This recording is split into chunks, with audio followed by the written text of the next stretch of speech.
तो गाइस अभी स्क्रीन पर एक सेंटेंस दिख रहा है। वह घर जाता है। आप आराम से बना सकते हो इसको क्योंकि प्रेजेंट इंडेफिनिट का है। लेकिन वह घर जाता तो है, यानी कि जिस सेंटेंस में तो लगा हो, इसको कैसे बनाओगे? चलिए, एक और सेंटेंस है। वे गुड मॉर्निंग बोलते हैं। इस सेंटेंस को भी आप नॉर्मली बना सकते हो क्योंकि प्रेजेंट इंडेफिनिट का है, प्लूरल सब्जेक्ट वाला। अच्छा, इसको कैसे बनाओगे? वे गुड मॉर्निंग बोलते तो हैं। तो गाइस आज के इस वीडियो में मैं आप लोगों को इसी तरीके के सेंटेंस बताने वाला हूँ, यानी कि use of do does did बताने वाला हूँ। और इनका 3 सेंटेंसेस में यूज होता है। किसमें ये जानने के लिए आपको वीडियो फुल वॉच करना पड़ेगा। गाइस सबसे पहले हम लोग जान लेते हैं कि आखिर इन सेंटेंसेस को बनाएंगे कैसे। तो देखो, इस तरफ में बताते हैं प्रेजेंट इंडेफिनिट का और इस तरफ में बताते हैं use of do does did का। तो सबसे पहले दोनों के मेकिंग रूल जान लेते हैं। अभी आप लेफ्ट साइड में देख सकते हैं कि प्रेजेंट इंडेफिनिट के सिंपल वाला मेकिंग रूल लिखा हुआ है। तो सब्जेक्ट, वर्ब, वर्ब में एस या एस और ऑब्जेक्ट, इस तरह से। वहीं जो आप डू डज डिड का यूज करके बनाएंगे, यानी कि राइट हैंड साइड में, वहां पे आप क्या करोगे? वर्ब में एस या एस नहीं लगाएंगे, बल्कि हेल्पिंग वर्ब डू या डज लगाएंगे। आइए बनाते हैं। वह घर जाता है, तो इसको बनाएंगे ही गोज टू हाउस। क्यों? क्योंकि आपको अच्छे से पता है कि प्रेजेंट इंडेफिनिट के जो सिंपल सेंटेंस होते हैं उनको बनाने के लिए सबसे पहले सब्जेक्ट लगाया जाता है, फिर वर्ब में एस या ईएस लगाया जाता है, इसके बाद में ऑब्जेक्ट लगाया जाता है। तो इस प्रकार से बनेगा। गाइस अगर आप लोगों को प्रेजेंट इंडेफिनिट टेंस नहीं आता है तो लिंक डिस्क्रिप्शन में दिया है, वहां से आप उसको पहले सीख लो, तब आप ये वाला यूज पढ़ो, आपको बहुत आसानी से समझ में आ जाएगा। बाय द वे, अब हम इसको बनाते हैं। तो आप कैसे बनाओगे? सब्जेक्ट लगाओ, डू या डज में से एक लगाओ, वर्ब लगाओ, ऑब्जेक्ट लगाओ। He does go to house, इस तरीके से बन जाएगा। ठीक है ना?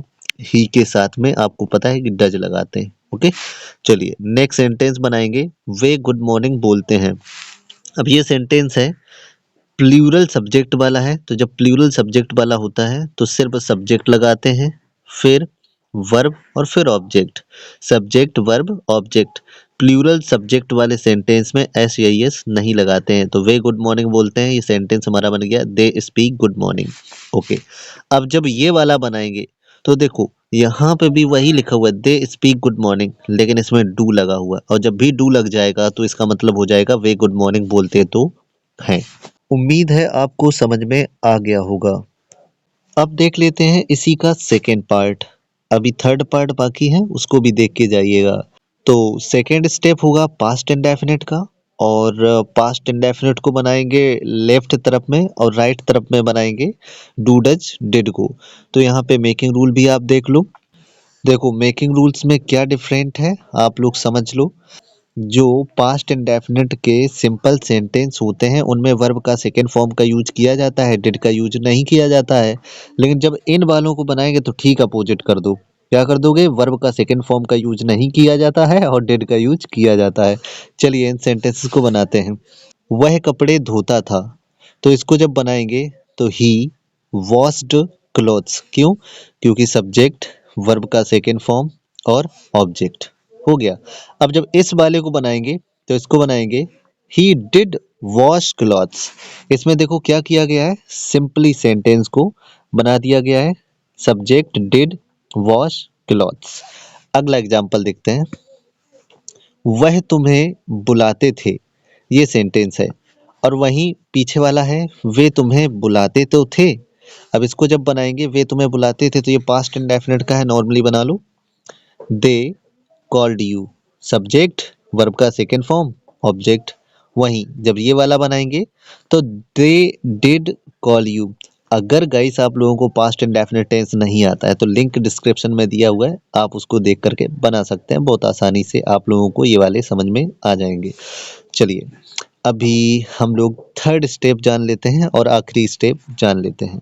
तो गाइस लास्ट स्टेप होता है इम्परेटिव सेंटेंसेस का। अब इन सेंटेंसेस को कैसे बनाएंगे? तो सबसे पहले मेकिंग रूल देखेंगे। आप दोनों मेकिंग रूल को देखो तो अभी आपको बिल्कुल सेम मेकिंग रूल नजर आ रहे होंगे, कोई भी चेंज नहीं होगा। अब जरा देखते जाइएगा बैक साइड वाला, यानी कि राइट हैंड वाला देखते जाइएगा, उसमें कुछ चेंज कर रहा हूं मैं। ये देखो क्या एक्स्ट्रा लगा, सिर्फ और सिर्फ शुरुआत में डू एक्स्ट्रा लग गया। यानी कि आपको इस यूज के इम्परेटिव सेंटेंसेस में भी यही करना है, बस शुरुआत में डू लगा देना है। एग्जाम्पल के जरिए समझते हैं। अब यहाँ पे दो सेंटेंसेस लिखे हुए हैं, दोनों के दोनों सेम नजर आ रहे हैं, लेकिन टेंशन मत लो, मैं आपको समझाऊंगा। ठीक है, लेकिन पहले नंबर हम इम्परेटिव सेंटेंस बनाना सीखते हैं। तो इम्परेटिव सेंटेंस जो होते हैं वो बैक साइड से बनाए जाते हैं। तो सबसे पहले दो की इंग्लिश लिख दो, तो हो जाएगी गिव। अब मुझे की इंग्लिश लिख दो, तो हो जाएगा मी। अब थर्ड स्टेप में ऑब्जेक्ट लिख दो, यानी कि अपना phone. Give me your phone. बिल्कुल इसी तरीके से इसको भी बना लेते हैं, गिव मी योर फोन। अब मैं हिंदी में कुछ चेंज कर रहा हूं तो सही, यानी कि इम्परेटिव वाला जो था अपना फोन मुझे दो, और इस यूज का सेंटेंस बन गया अपना फोन मुझे दो तो सही। अगर ऐसा कुछ लगा हो, अपना फोन मुझे दो तो, या फिर अपना फोन मुझे दो तो सही, तो इस वाले सेंटेंस में आप सिर्फ शुरुआत में डू लगा देना। अभी आप लोग समझ रहे होगे। चलिए अगले एग्जांपल देख लेते हैं जल्दी से। उसको मेरे पास भेजो, तो बनेगा सेंड हिम नियर मी। बिल्कुल सेम इसको भी बनाते हैं, सेंड हिम नियर मी, लेकिन जैसे ही इसमें हम तो लगाएंगे, जैसे ही तो लगाएंगे तो आगे डू लगा देंगे। गाइस उम्मीद है वीडियो आपको पसंद आया होगा। गाइस लाइक कर दो, चैनल को सब्सक्राइब कर लो। मिलते हैं नेक्स्ट वीडियो में, तब तक के लिए बाय, टेक केयर।